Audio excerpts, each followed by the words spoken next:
under stress, humans do one of four things. They either run, hide, fight, or freeze. Now, running, hiding, and fighting can be appropriate under the right circumstances, right? I mean, this time's to hide, this time's to run, right? This time's to fight. But we don't want to freeze. We never want to do that. So an example I will give you, as I've experienced this myself, was the first time I did an Aussie rappel, where I'm going down face first.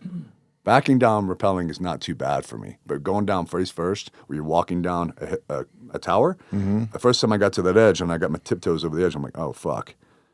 And I got this voice screaming in my head, don't do it, you're going to die. It's back to that human instinct. You're not supposed to go head first. So that's my 12,000 generations telling me, you're going to fucking die if you go off this cliff, right? Yeah. And so I literally backed off. I froze. I was like, I can't do this. And I backed off. And they're like, what the fuck? You know, and they're like, fucking pussy, get up there. And I'm like, I need a minute. I'm like, get the fuck out of the way. And a couple more guys go over, right? And I sat there for probably 5-10 minutes.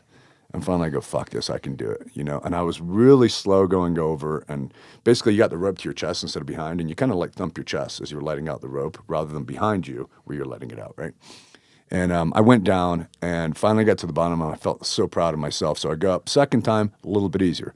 Third time, a little bit easier. By fourth, fifth time, I'm fucking running. Like I'm pushing it. Like I'm running down down the side of this tower.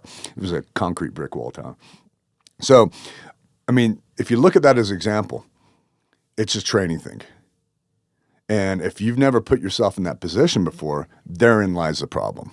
So think about, for example, people who carry concealed. Very few people practice drawing under stress, drawing while somebody's attacking you.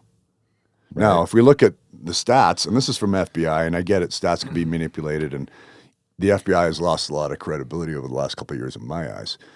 Even in their stats, they're manipulating them now. But they used to be the king of stats. So nonetheless, one of the stats that resonates in my head is the average gun encounter in the United States is 2 yards in distance, which is slightly further away than me to you, right? And it's over in 2.5 seconds.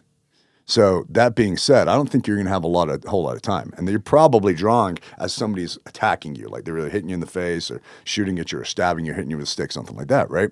And then boom, all of a sudden it's over and you're going, what the fuck just happened? And your head's spinning, right? So that being said, one of the courses I teach is called gun jitsu.